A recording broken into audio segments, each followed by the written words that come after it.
Bonjour, je suis Michel Argence, je suis le président de l'Association française des collectionneurs de véhicules militaires depuis 1997. Donc c'est une association ancienne, créée donc en 1975. Donc l'association a été créée pour rendre hommage à l'armée française et à ses alliés lors des faits historiques, des combats qui ont eu lieu donc, pendant la Deuxième Guerre mondiale. L'association a été créée par deux anciens, donc c'était Michel Bolland, un ancien de la première armée du maréchal de Tassilly, et un ancien résistant, Roger Carambournis. Tous les ans, on a un calendrier d'activité.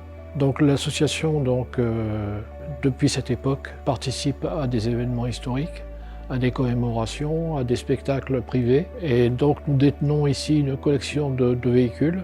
On a à peu près en tout une centaine de véhicules qui ont été acquis au fil des ans, ou alors ça a été des dons, des choses comme ça, et nous les entretenons. Les créateurs de cette association sont décédés maintenant avec l'âge, mais nous perpétuons leurs souvenirs. Alors l'association a été implantée au départ sur Barbizon, à côté de Fontainebleau. Donc effectivement en 2009 ou 2010, on est arrivé à Dreux ici, parce qu'on cherchait un local pour nous abriter. C'est fondamental pour que le matériel soit à l'abri. Et donc on a eu le maire de la commune de Dreux, M. Hamel à l'époque, a eu la gentillesse de nous accueillir. C'est une richesse en plus pour la ville, parce que c'est une collection qui est quand même unique, qui est vraiment particulière. Et depuis on accueille les visiteurs, tout en participant nous-mêmes à nos activités. Il faut savoir que nos activités, les visites ici, dans le local, sont gratuites.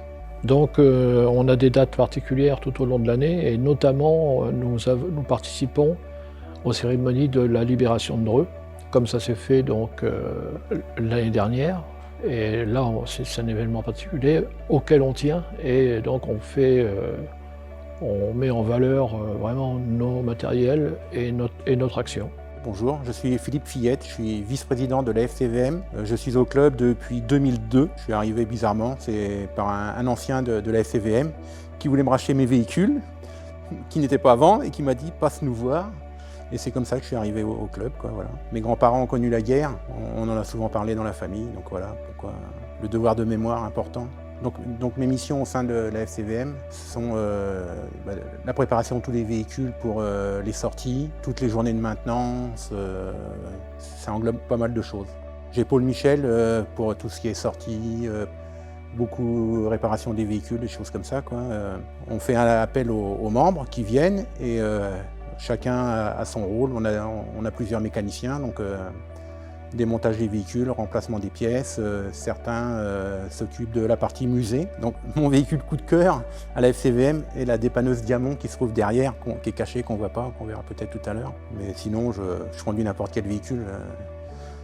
On est déjà très peu à posséder les permis poids lourds parce que tous les véhicules que vous voyez là, on doit être possesseur du permis poids lourd pour les conduire, mis à part la Jeep et les Dodge. On est entre 50 et 60 cette année, une bonne cinquantaine. Ça fluctue suivant les grandes années comme l'année dernière. Pour les 80 ans, il y avait pas mal de gens qui s'étaient inscrits, qui voulaient participer aux manifestations.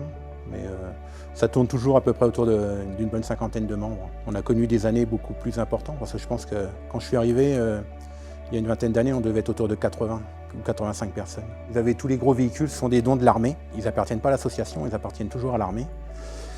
Donc on les entretient, on fait comme s'ils étaient à nous. Et après on a quelques véhicules qui appartiennent à l'association.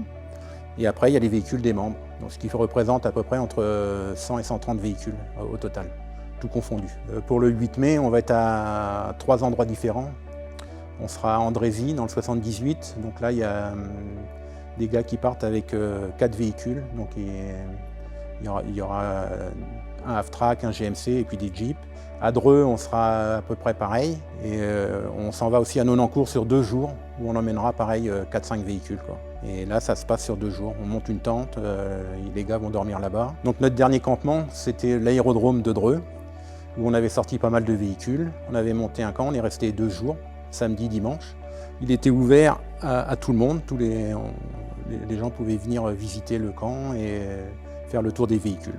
Le 16 août aussi, la libération de Dreux, pour 2 raisons.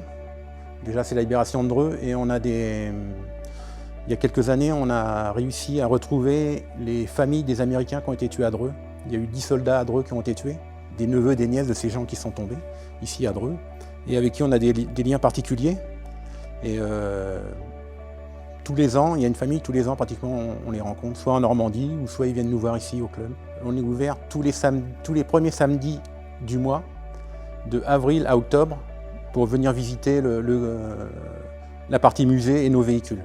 Et c'est gratuit. On cherche le plus de public possible pour nous faire connaître, et même de nouveaux membres qui voudraient adhérer à notre association. On compte sur cette vidéo pour faire bouger les choses et vous faire venir.